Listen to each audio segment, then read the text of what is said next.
This is Michael Orrell of MobileBurn.com and AndroidAuthority.com, and this is part 2 of our look at the Motorola Droid X for Verizon Wireless. First up, we're going to show you the new mobile hotspot feature on the Droid X. It allows you to share the Droid X's 3G connection through Wi-Fi. Going to enable that. It gives you a battery warning. You can see that the hotspot service has now been started. I'm now going to demonstrate that it works by connecting to it with a T-Mobile Garmin phone. You'll see it's scanning the networks here. Eventually we'll see it come up and auto-connect to the Droid X. There it is. It's obtaining the address. And we're now connected. So now I can go through and do things like browse using Verizon's network from a T-Mobile device. If you were paying attention, you might have noticed the red DLNA logo that was sitting up there. That's because I have DLNA enabled on the device, but Wi-Fi was being used by the mobile hotspot system, so it was complaining about it. I'm going to see if this is going to work. I've actually had very little luck with it. The very first time I used DLNA, it worked out. From that point forward, though, it's been failing miserably, so maybe we'll get lucky here.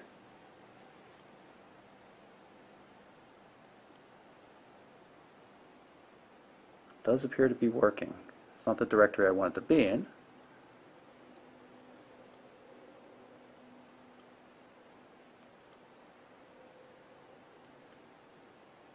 Here we go. So we're actually getting something out of this. A couple of random photos here.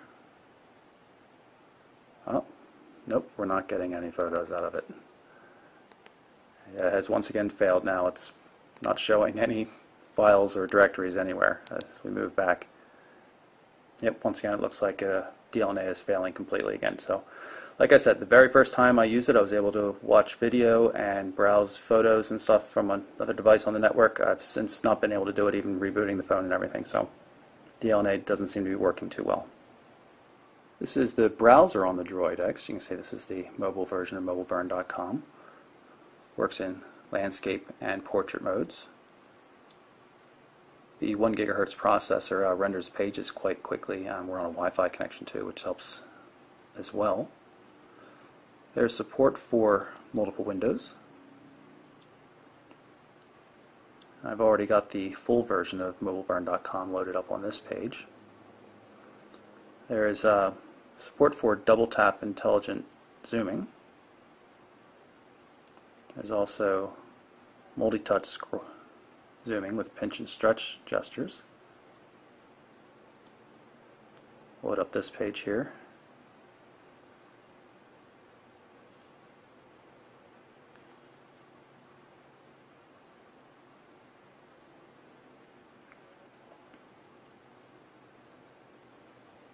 On this page I have an embedded YouTube video, and you can see that it doesn't have built-in flash support here. It's not going to try to show the video in the page, but of course there is a YouTube client, so we'll load that up and see what it looks like.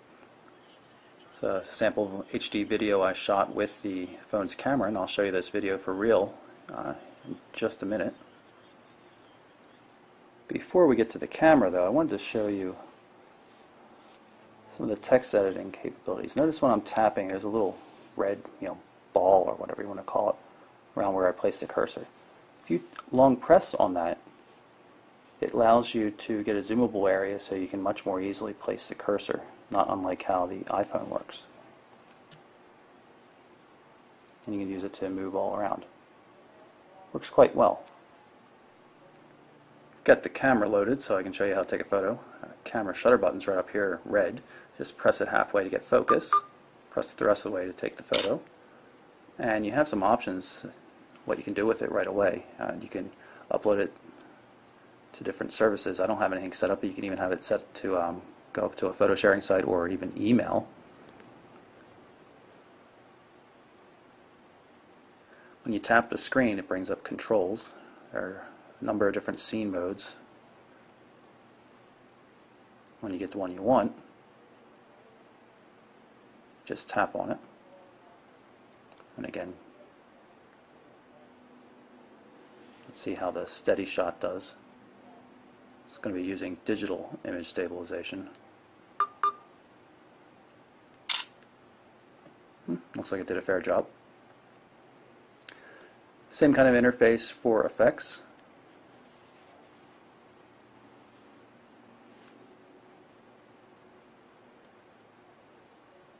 I have to turn off the scene mode in order to be able to change the flash, it seems. Just keep tapping it to turn it on or off or on automatic. While I like the interface, I've actually been unimpressed with the quality of the photos coming out of the device. I do like the gallery,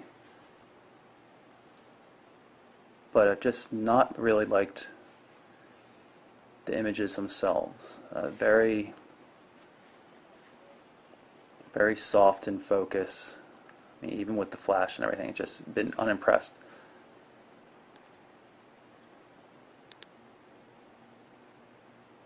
However, video has proved to be more useful, especially with the scene mode. It allows you to switch basically configuration of the microphones. Since there are 3 microphones on here, you can have a microphone for when you're speaking. It'll use the main one for the, as if you were using a phone call, or say the subject, then it uses the microphone on the back so as you pick up what the subject is saying, and then of course Everyday uses all of them. So we're going to shoot a quick video here. This is in HD 720p. So the test, I'm just going to talk a little so you can see that it's working. I recommend you look at our sample video. It's up on YouTube though to see better quality.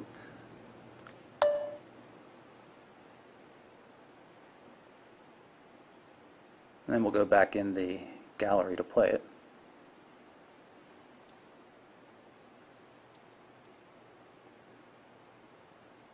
You can see it looks quite sharp.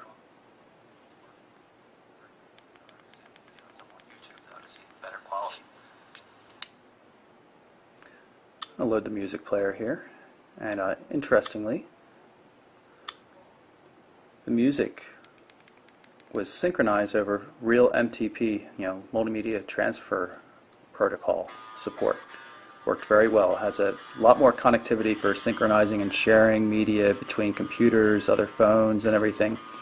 And another thing I like is that the lock screen offers up real access to the music without having to unlock the device.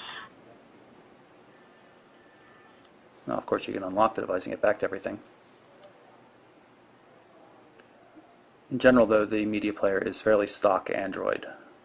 So you're not going to see any of the features like on Motorola's connected media player on the Click XT. What you will find when you're in landscape mode, at least, is a somewhat cover flow looking interface. Looks very similar to the photo gallery as well.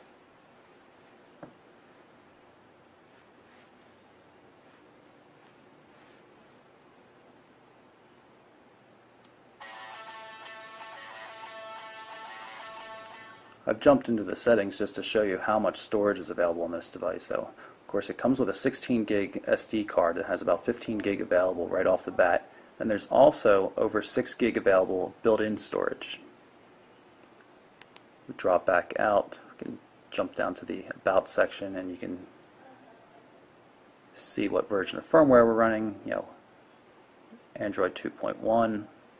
Jump up to the notification area again and we'll pull up Gmail just so you can see what the Gmail client looks like.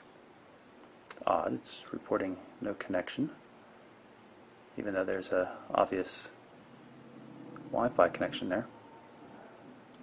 Friend requests from Facebook.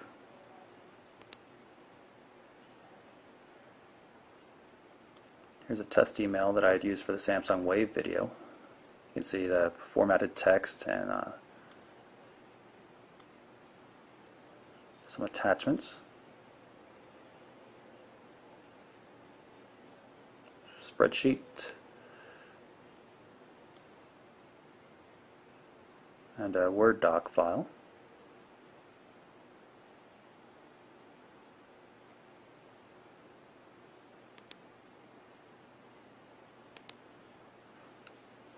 Otherwise, looks pretty much just like the Google Gmail client you've seen on other versions of Android. It does support multiple Gmail accounts, though.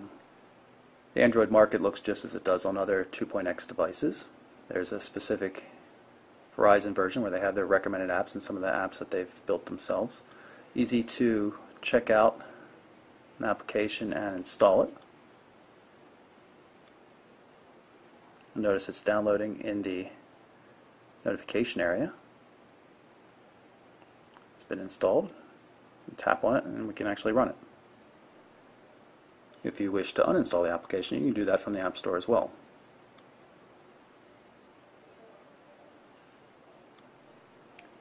Like other Motorola devices enabled with Moto Blur type support, there's support for a lot of different social networking and email systems. You can see I've got a third-party Exchange client.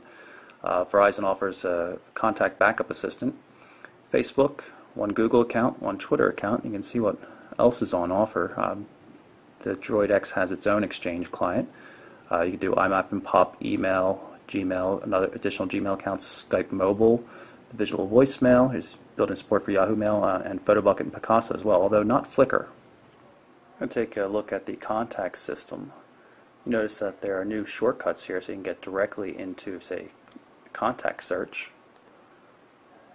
Or I'm going to go into favorites here and pull up one of our test accounts so you can see what the contact itself looks like. You'll notice the Facebook account listed there, and if I tap on it, I can actually go through and get some functionality there. Now, of course, it's web-based. It's not totally integrated like you would see in HTC Sense, but it's still pretty decent. And also, if I go back, you'll notice that if I long press on a record, it gives me options for instantly calling, texting, or removing a person from favorites. Recent calls show up with photos, of course. Naturally, there's a dialer as well.